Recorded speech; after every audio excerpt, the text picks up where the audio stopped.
سلامونه دوستانو، هیله ده چې روغ او جوړ اوسئ. آیا زه کولی شم د امریکا د لاټرۍ ویزې لپاره درخواست وکړم؟ د امریکا د لاټرۍ ویزې لپاره کوم اسنادونه او معلومات اړین دي؟ دغه هغه پوښتنې دي چې ډیری شمېر هیوادوالو له موږ څخه پوښتلي دي او په دغه ویډیو کې غواړو دغه پوښتنو ته ځواب ووایو او تر څنګه پورې د امریکا د لاټرۍ ویزې پروسه تاسو ته په مکمل ډول باندې تشریح کړو او رڼا پرې واچوو.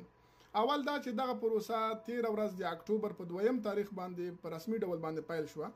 تاسو اوس کولی شئ چې د امریکا د لاټرۍ ویزې ویب سایټ ته ورسئ، اول ته خپل نوم لیکنه وکړئ. له دې نه مخکې چې تاسو د لاټرۍ لپاره خپل نوم لیکنه وکړئ یا اپلیکیشن سبمیټ کړئ، نو تاسو باید خپل معلومات راټول کړئ او په دقیق ډول باندې دغه پروسه کې خپل معلومات ورکړئ ترڅو پورې خپل د ګټلو چانس زیات کړئ. اول د دغه پروسې لپاره چې شی مهمه دی، دې شرط چې د شرط دا د هغه څوک اپلای کولی شي د پروسې لپاره چې افغاني وي، افغاني تذکره ولري او د مکتب شهادتنامه ولري یا 2 کلنه تجربه په داسې یو وظیفه کې ولري چې د امریکا د لیبر ډپارټمنټ لپاره قابل د قبول وي. نو که چیرته تاسو د مکتب شهادتنامه نه لرئ نو تاسو نشئ کولی دغه پروسې ته درخواست وکړئ. او دوهم دا چې کله دغه پروسې ته تاسو اپلای کوئ چې دغه پروسې لپاره مهم دي، هغه دا ده چې تاسو باید د امریکا د ویزې سایز تصویر واخلئ 2 په 2 وکړئ.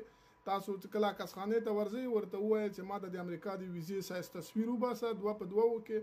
ورته ووایئ چې درته پرنټ نه کړي بلکې د واتساپ یا ایمیل یا د نور طریقه تاسو ته ولېږي د سافت کاپي چې بیا تاسو وکولای سافت کاپي ویب سایټ ته اپلوډ کړئ. ځکه که چیرته تاسو ته پرنټ کړي او بیا تاسو د پرنټ تصویر باسي هغه خپل کوالټي له لاسه ورکړئ. او دوهم د دې پروسې لپاره چې اړین دي صحیح ادرس، د کور ادرس.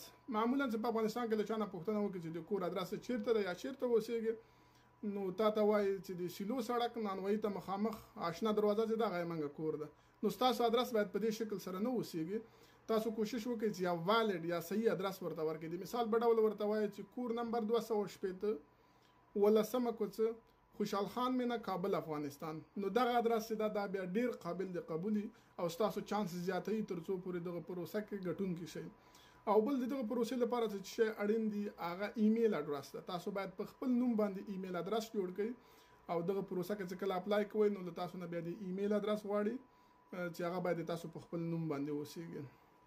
او بل کوشش وکړئ کله چې تاسو پاسپورت جوړوئ چې تاسو د نوم سپیل، تاسو تاریخ د زیږیدنې په پاسپورت کې، په تذکره کې او تاسو د مکتب په شهادتنامه کې په یو شکل سره اوسېږي.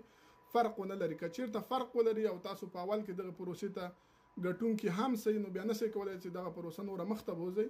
نو کوشش وکړئ چې هغه معلومات هم صحیح اوسېږي او دقیق اوسېږي په شهادتنامه کې هم، په تذکره کې هم، په پاسپورت کې هم.